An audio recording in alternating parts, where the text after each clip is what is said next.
అన్నదాత అన్నదాత మీ అన్నదాత చెమటోడ్చి ఆహారాన్నందించే రైతన్నా అనునిత్యం నీ కండదండగా నిలిచే నేస్తం ఎవరన్నా అన్నదాత అన్నదాత మీ అన్నదాత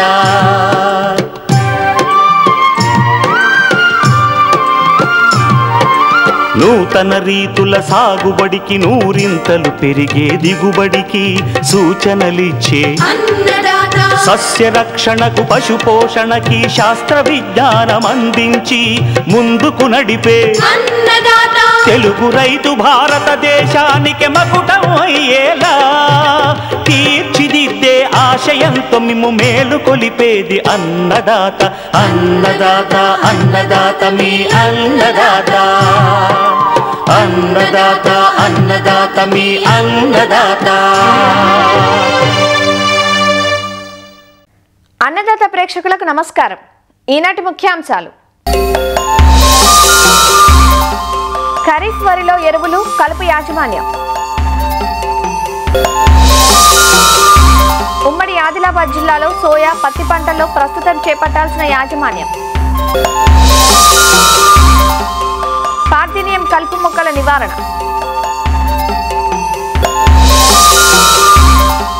ఇంకా జై కిసాన్ వ్యవసాయ సమాచారం.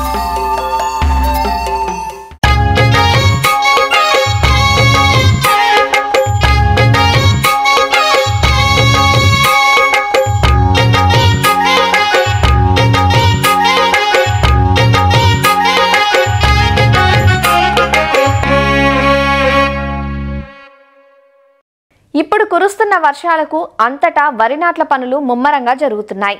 ముందుగా నాటిన చోట పైరు పిలకపెట్టే దశలో ఉంది. వరి ప్రారంభ దశలో రైతులు ఎదుర్కొనే ప్రధాన సమస్య కలుపు.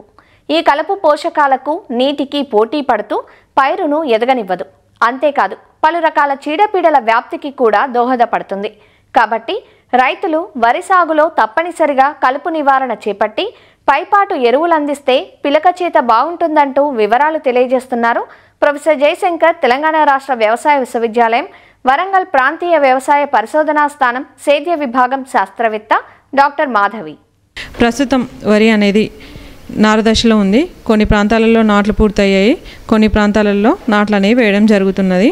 కలుపు యాజమాన్యానికి వచ్చినట్లయితే నారుమడిలో బ్యూటాక్లోర్ లేదా ప్రెటిలాక్లోర్ అనే మందును 25 mlని 5 లీటర్ల నీటిలో కలిపి విత్తుకున్నాక 8 నుంచి 10 రోజులకి స్ప్రే అనేది చేసుకోవాలి.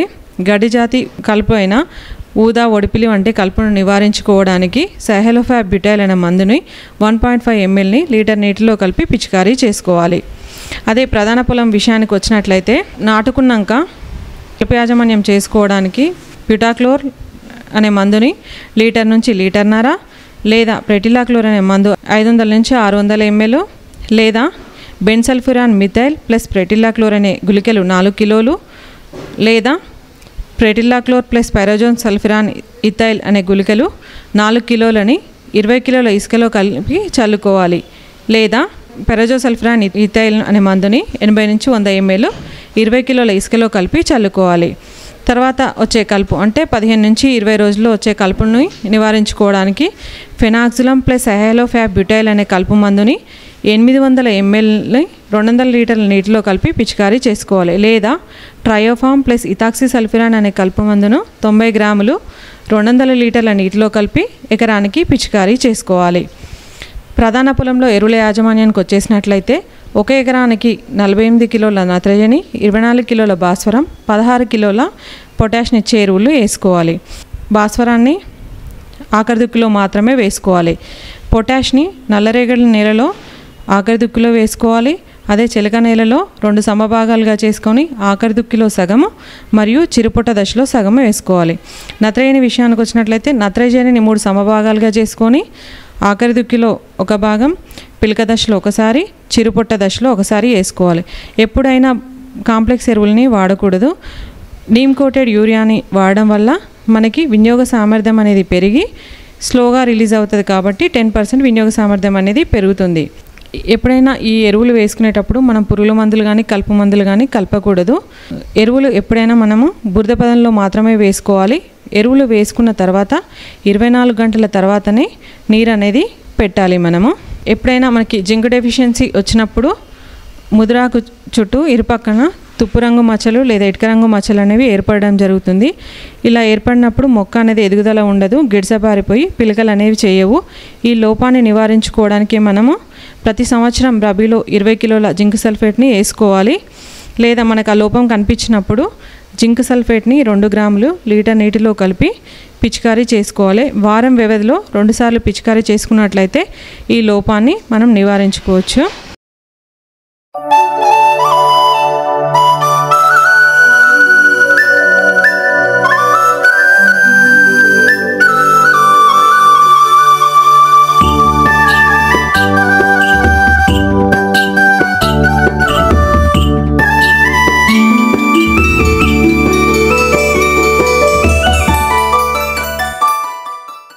వయ్యారి భామ అనే అందమైన పేరు కలిగిన ఒక మొక్క అత్యంత ప్రమాదకరమైన కలుపు మొక్క. దీనినే ఆంగ్లంలో పార్థేనియం అని పిలుస్తారు. దీనికి ఇతర పేర్లు కూడా ఉన్నాయి. కాంగ్రెస్ గడ్డి, క్యారెట్ గడ్డి, నక్షత్ర గడ్డి, ముక్కుపుల్లాకు గడ్డి, చటక్ చాందిని అంటూ వ్యవహరిస్తుంటారు. అత్యంత సులభంగా వ్యాపించే ఈ మొక్క వర్షాలకు ఏపుగా పెరిగి పంట పొలాలను నిర్వీర్యం చేస్తుంది. దీంతో పంట దిగుబడి గణనీయంగా తగ్గుతుంది. పంటల్లో వైరస్ తెగుళ్ల వ్యాప్తికి కారణమవుతుంది. అంతేకాక అలర్జీలు కలిగించి ప్రజలు, పశువుల ఆరోగ్యంపై కూడా దుష్ప్రభావాలు చూపిస్తుంది. అత్యంత వేగంగా వ్యాపించే పార్థేనియం మొక్కను పూతకు రాకముందే నియంత్రించాలి. పార్థేనియం కలుపు మొక్కలను ఎలా నివారించుకోవాలో ఆచార్య ఎన్జీ రంగా వ్యవసాయ విశ్వవిద్యాలయం, శ్రీకాకుళం జిల్లా నైరా వ్యవసాయ కళాశాల విస్తరణ విభాగం అధ్యాపకులు డాక్టర్ డి చిన్నమనాయుడు నుంచి తెలుసుకుందాం. మానవ ఆరోగ్యానికి, అటు వ్యవసాయ దిగుబడులకి, వ్యవసాయ పంటలకు కూడా నష్టం కలిగించేటువంటి కొన్ని రకాల కలుపులు ఉన్నాయి. అందులో ప్రధానంగా మనం చెప్పుకోవాలనుకుంటే పార్థేనియం అంటారు. చాలామంది ఈ పేరు వినే ఉంటారు. ఇటీవల కాలంలో ఏంటంటే ఖాళీ ప్రదేశాల్లో, ఈవెన్ అర్బన్ ఏరియాల్లో కానీ, మున్సిపాలిటీ ఏరియాల్లో, టౌన్లో కూడా చూస్తే ఖాళీ ప్రాంతాల్లో మీకు క్యారెట్ ఆకులు లాంటి కనిపించిన కొన్ని మొక్కలు కనిపిస్తాయి. అవే పార్థేనియం. పూత దశకు వచ్చినటువంటి పార్థేనియం మొక్కను కనుక చూసారంటే తెల్ల పూలు ఉంటాయి. అందుకే నక్షత్రాల్లా కనిపిస్తాయి. పచ్చని మొక్కలు నక్షత్రాల్లా కనిపిస్తాయి. అందుకే నక్షత్ర గడ్డి అంటాం. ఏదైనప్పటికీ ఇన్ని రకాలుగా పిలుచుకున్న ఇది ఒక సమస్యాత్మక కలుపుగా గమనించాలి. ఎందుకంటే ఒక మొక్క సుమారుగా మనం బాగా పెరిగిన మొక్క చూస్తే విత్తనాలు 10,000 నుంచి 15,000 వరకు కూడా విత్తనాలని తయారు చేసుకున్నటువంటి శక్తి ఉన్నటువంటి మొక్క. అదేవిధంగా ఈ నిద్రావస్థ కూడా ఉంటుంది. అంటే పడిపోయిన తర్వాత కూడా ఎప్పుడు అనుకూల పరిస్థితులు వస్తే అప్పుడు మొలకెత్తుంది. ఇది మానవ ఆరోగ్యానికి, పశువుల ఆరోగ్యానికి, అదేవిధంగా పంట మొక్కల ఆరోగ్యానికి కూడా చాలా ఇబ్బంది కలుగజేస్తుంది. పార్థేనియం వల్ల ఎలర్జీస్ అని వస్తాయి. అదేవిధంగా కంటి ఎలర్జీ వచ్చేస్తుంది, నీరు కారినట్టు వస్తుంటుంది. అదేవిధంగా ఎవరికైనా ఊపిరితిత్తుల సమస్య ఉన్నటువంటి, ఆరోగ్యం సరిగ్గా లేని వాళ్ళు కనుక ఈ పార్థేనియం పుప్పొడి కనుక పీల్చినా కానీ దానివల్ల ఈ బ్రాంకైటిస్ అని ఊపిరితిత్తుల సమస్యలు కూడా పెరిగిపోతుంది. ఆస్మా ఉన్న సమస్య ఉన్నట్టు మనుషులు కనుక ఈ పార్థేనియం ఉన్న ప్రాంతాల్లో ఉంటే కనుక ఆస్మా ఇంకా సమస్యగా మారిపోయేటువంటి అవకాశం ఉంటుంది. ఇది మానవ ఆరోగ్యానికి ఎలర్జీగా తయారయ్యి మానవ ఆరోగ్యం కూడా ఇబ్బందికరంగా తయారు చేసినటువంటి మొక్క కాబట్టి దీన్ని నివారించాలని చెప్పేసి ఒక నిర్ధారణకు రావడం జరిగింది. అదేవిధంగా ఈ పార్థేనియం మొక్క కనుక పశువులు కనుక తినేస్తే, అంటే గడ్డితో పాటు ఈ పార్థేనియం మొక్కలు కూడా కలిపి తినేస్తే వాటికి పారుడు రోగం కానీ, జీర్ణ సంబంధిత రోగాలు, ఇబ్బందులు కలగడం కూడా మనం పశు వైద్యాధికారులు కూడా నిర్ధారిస్తున్నారు. అదేవిధంగా పంటలకు వస్తే కనుక పార్థేనియం మొక్కలు కనుక మనకి వేరుశెనగలో కానీ ఇతర పంటల్లో ఉంటే, ప్రత్యేకంగా వేరుశెనగలో ఇవి కనుక ఈ పార్థేనియం మొక్కలు కనుక వయ్యారి భామ మొక్కలు ఉండిపోతే ఇది వైరస్ వ్యాప్తికి కూడా కారణమైపోతుంది. దీనివల్ల వేరుశెనగలో నెక్రోసిస్ వైరస్ అని రకరకాల వైరస్ తెగులు వ్యాప్తి జరగడం కూడా మనం శాస్త్రీయంగా నిర్ధారించడం అనేది జరిగింది. మరి వయ్యారి భామను మనం సమర్థవంతంగా నివారించుకోవాల్సినటువంటి అవసరం ఉంటుంది.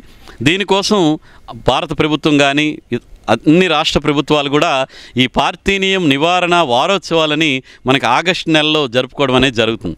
అంత ప్రమాదకరమైనటువంటి కలుపుగా మారిపోయిందని దీని ఉద్దేశం.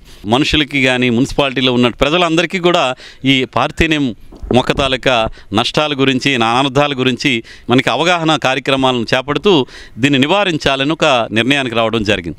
మరి ఇది నివారించాలనుకుంటే ఒకటి మన కల్చరల్గా అంటే మొక్కలు కనిపించినప్పుడు వీలైనంత వరకు మొక్కల్ని పీకి నాశనం చేయడం మొదటి పద్ధతి. తక్కువ మొక్కలు ఉంటాయి. ఒకవేళ ఎక్కువ మొక్కలుంటే మరి మనుషులను పెట్టి పీకడం అనేది అంత సులువు కాదు. కొంతవరకు రసాయన కలుపు మందులను వాడి నివారించుకోవడానికి ప్రయత్నం చేయాలి.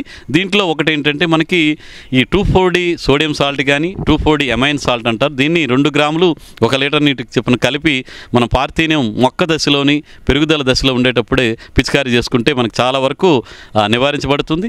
లేదా మెట్రిబిజన్ లాంటి మందులు అయితే కనుక మనకి ఎకరా విస్తీర్ణానికి కనీసం 300 గ్రాములు కలిపి మనం పిచికారీ చేస్తే కొంతవరకు నివారించబడుతుంది. లేదా బీడు భూములు ఖాళీ ప్రదేశాలు ఉంటే మనకున్నటువంటి మెషినరీ ఏదైనా నాగళ్ళతో కానీ రొటావేటర్తో కానీ దున్నేయాలి పొలాల్ని. పూతకి రాకముందుగానే చేయాలి. ఏం చేసినా కానీ పూత వచ్చిన తర్వాత చేసిన ఆ విత్తనాలు ఆ భూమి మీద పడిపోతాయి, తర్వాత మళ్ళీ మొలకెత్తేస్తుంది. కాబట్టి పూతకి రాకముందే ఆగస్టు నెలలో మనకి నివారణ చర్యలన్నీ చేపట్టాలి. ఒకవేళ కొంతవరకు జీవ నియంత్రణ పద్ధతుల్లో కొన్ని రకాల పురుగులు కూడా ఈ పార్థీనియం మొక్కని నివారించడానికి వాడుకోవచ్చని చెప్పేసి కొన్ని శాస్త్రీయంగా చెప్పడం జరిగింది. మనకి జైగోగ్రామా అంటారు, మెక్సికన్ బీటిల్ అని చెప్పేసి ఉంటుంది. జైగోగ్రామా అనేటువంటి ఈ పురుగులు కూడా మనం విడుదల చేస్తే అవి మొక్కల తాలూకా ఈ పార్థీనియం మొక్కల తాలూకా ఆకుల్ని తినేసి కొంతవరకు పార్థీనాన్ని లేకుండా చేసుకోవడం అనేది జరుగుతుంటుంది. లేదా మరి పార్థీనియం ఎక్కువగా ఉంటే పంట మార్పిడి చేసుకోవచ్చు. మొక్కజొన్నతో కానీ వాటితో మనం పంట మార్పిడి చేయడం వల్ల కూడా, అదేవిధంగా ఎక్కడైనా అవకాశం ఉండి నీటి సదుపాయం ఉండి పొలాల్లో పార్థీనియం ఉంటే బంతి వేయడం వల్ల కూడా ఆ బంతి వేర్ల నుంచి వచ్చినటువంటి ఎలిలోపతిక్ ఎఫెక్ట్ అంటారు, ఆ ద్రావణాల ద్వారా పార్థీనియం కూడా మొక్కలు కూడా నశించేటువంటి అవకాశం ఉంటుంది. అదేవిధంగా పార్థీనియం వారోత్సవాల భాగంగా ఎక్కడైతే కళాశాలల్లో ప్లే గ్రౌండ్స్లో కానీ ఆట స్థలాల్లో ఆ పిల్లల్ని కొంచెం జాగ్రత్త వహించి ఆ మొక్కలు చిన్న దశలోనే ఉండేటప్పుడు అవన్నీ పీకి మనం నాశనం చేస్తే తద్వారా మనం ఈ పార్థీనియం నిర్మూలనకి కారకులం అవుతాము. వీలైనంత వరకు ప్రజలందరూ కూడా, అదేవిధంగా విద్యార్థులు కానీ ఈ వయ్యారిబామ లేదా పార్థీనియం మీద ఒక అవగాహన తెచ్చుకొని సమస్యాత్మక కలుపును నివారించడానికి అందరూ తమ వంతు ప్రయత్నం వారు చేయాల్సిందిగా కోరుతున్నాను.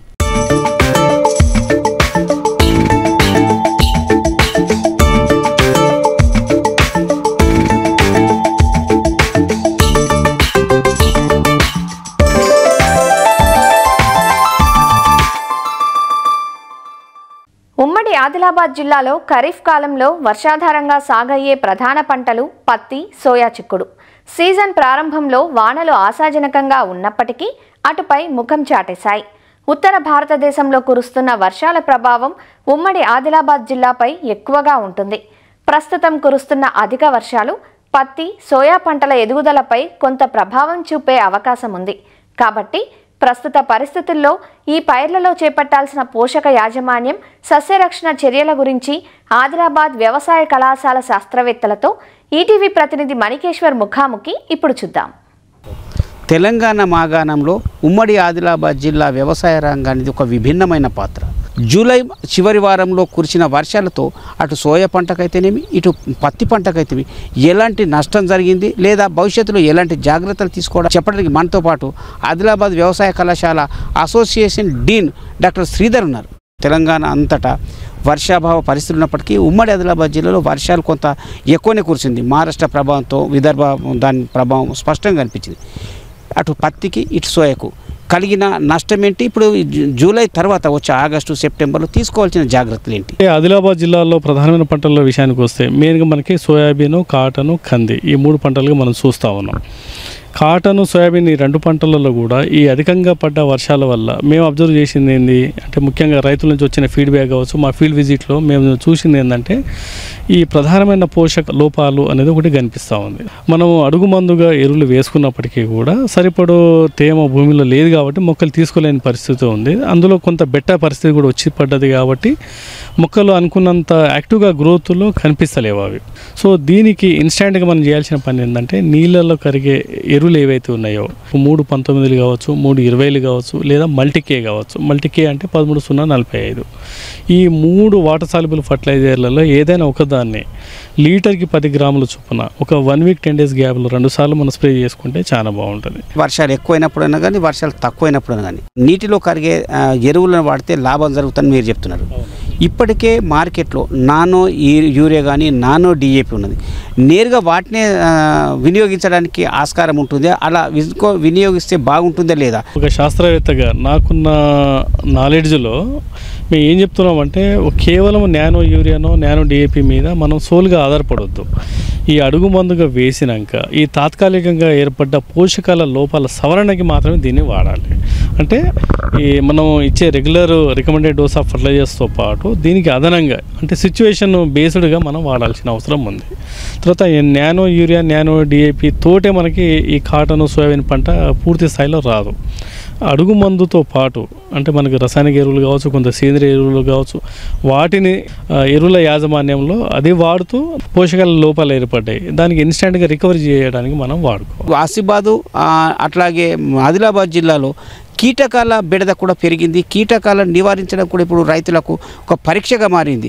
కీటకాలు లేదా పురుగు బెడదల కారణంగా ఎలాంటి జాగ్రత్త తీసుకోవాలి, ఇది పంటకు ఏ విధంగా నష్టం చేస్తుంది, రైతులు ఏం చేయాలంట?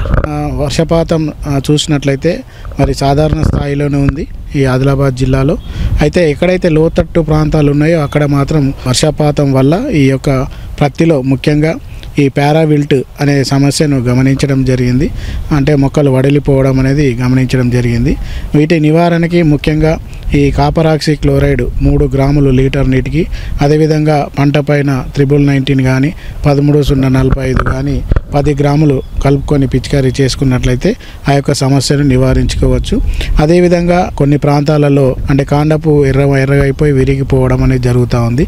సో వాటి నివారణకి ఈ యొక్క కార్బండెజిమ్ ప్లస్ మ్యాంకోజెబ్ లేదా మెటలాక్జిల్ ప్లస్ మ్యాంకోజెబ్ అనే మందుని 2 గ్రాములు లీటర్ నీటికి కలుపుకొని మొక్క మొదట్లో పిచికారీ చేసుకుంటే ఆ యొక్క తెగుల్ని కూడా నివారించుకోవచ్చు. సోయాబీన్ పంటలో గమనించినట్లయితే ప్రస్తుత పరిస్థితులలో ఈ యొక్క కాండపు తొలచు పురుగు, కాండపీగ గమనించడం జరిగింది. వీటి నివారణకు వీలైనంత వరకు ఈ కార్బోఫ్యూరాన్ 3G గుళికలు ఎకరానికి 8 నుంచి 10 కిలోలు ఇసుకలో కలుపుకొని చల్లుకున్నట్లయితే అది 15 రోజుల వరకు ఆ యొక్క మొక్కకు అందించేటట్లు ఉంటుంది.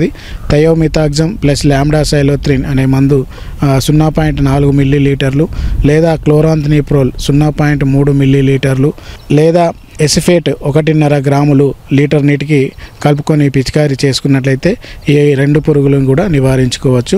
ఇవే కాకుండా అక్కడక్కడ ఈ యొక్క లద్దె పురుగుని కూడా సోయాబీన్ పంటలో గమనించడం జరిగింది. కాబట్టి లద్దె పురుగు నివారణకి స్పైనోటెరమ్ అనే మందు 0.9 మిల్లీలీటర్లు లేదా నోవలురాన్ 1 మిల్లీలీటరు లీటర్ నీటికి కలుపుకొని పిచికారీ చేసుకున్నట్లయితే ఈ యొక్క లద్దె పురుగును కూడా నివారించుకోవచ్చు. ఆదిలాబాదు ఆసిఫాబాద్లో పత్తి సోయాకి ఏమి ఇబ్బంది లేదంటారు. నిర్మలు అట్లాగే మంచిర్యాలతో సహా రాష్ట్రంలో మిగతా జిల్లాలో కూడా వరి పంటకు ఇప్పుడు లోటు వర్షపాతం దీనివల్ల ఏమన్నా ఇబ్బంది ఉన్నదా? ఇప్పుడు వరి సాగు చేయడానికి ఎలాంటి జాగ్రత్త తీసుకోవాలి? వరి నాట్లు వేయడానికి సుమారుగా ఇంకా ఆగస్టు 15 వరకు సమయం ఉంది కాబట్టి సో వర్షాలు కూడా కురుస్తూ ఉన్నాయి కాబట్టి మరి రైతులు ఆందోళన చెందాల్సిన అవసరం లేదు. కొంత లేట్ అయినప్పుడు కొంత మొక్కలు అనేది ఎక్కువగా వేసుకున్నట్లయితే ఎటువంటి ఇబ్బంది లేదు. కొంత లేట్ అయినట్లయితే ఉల్లికోడు, కాండపు తొలచు పురుగు వీటిపైన ముందుగానే ఇప్పుడు నర్సరీలో కానీ నాటు వేసినప్పుడు కానీ ప్రాథమికంగా కొన్ని గుళికలు వేసుకున్నట్లయితే రాబో కాలంలో వాటిని ముందుగానే నివారించి పంట మంచిగా పెంచే అవకాశం ఉంటుంది. మార్కెట్లో విరివిగా గ్రానెల్స్ అని చెప్పి అంటే గుళికలది అని చెప్పి అనధికారికంగా విక్రయాలు జోరుగా జరుగుతున్నాయి. వాటి పేరేంటో తెలియదు, వాటి కంపెనీ ఏంటో తెలియదు, కానీ ఎక్కడ పడితే అక్కడ దొరుకుతుంది. దాన్ని రైతులు తీసుకొని బలం చేకూరుతాయి పత్తికి, సోయకు అట్లాగే వరికి అని చెప్పి కొనుగోలు చేస్తుంది. అలాంటివి వాడితే బాగుంటుంది, వాడకూడదు? ఒకవేళ వాడితే ఎలాంటివి వాడాలి? సాధారణంగా గుళికలు అనేటివి 2 రకాలుగా ఉంటాయి. ఒకటి పురుగులకు సంబంధించి, 2 ఎరువులకు సంబంధించి పోషకాలు. సో ముఖ్యంగా మనకు అనధికారికంగా అంటే వాటిపైన ఏ కంపెనీ అయినా కూడా రిజిస్ట్రేషన్ కానీ వాటి షాపులలో ఉన్నట్లయితే వాటికి సంబంధించిన డీసీలు కానీ ఉన్నట్లయితేనే అవి చూసుకొని రైతులు కొనుక్కోవాల్సిన అవసరం ఉంటుంది. కాబట్టి ఏదైనా కూడా రిజిస్ట్రేషన్ సంబంధించిన ఉన్నట్లయితేనే తీసుకోవాలి. ఈ మధ్య కాలంలో కొంత బయో ఫర్టిలైజర్స్ అంటే వర్మీ కంపోస్ట్ సంబంధించిన లేదా వాటిలో నీమ్ కోటెడ్కి సంబంధించినవి లభ్యమవుతూ ఉన్నాయి. వాటిని కొంత గమనించి తీసుకోవాలి. ఇక మిగతా కార్బోఫ్యూరాన్ 3G గుళికలు కానీ, క్లోరోపైరిఫస్ కానీ, సాప్రోనిన్ గుళికలు కానీ ఇవన్నీ ధృవీకరించినయే. వాటికి సంబంధించిన అవి కూడా ఏవైనా కూడా కొంత వాటి షాపులలో ఉన్నటువంటి డీసీలు చాలన్స్ వాటి గమనించుకొని రిజిస్ట్రేషన్ ఉన్నాయా లేవా చూసుకొని కొనుక్కున్నట్లయితే బాగుంటుంది. రైతులు తీసుకునే జాగ్రత్తనే పంట ఎదుగుదలకు కారణమనే అభిప్రాయం వినిపిస్తుంది. కెమెరామెన్ కిరణ్తో మణికేశ్వర్, ఈటీవీ న్యూస్, ఆదిలాబాద్.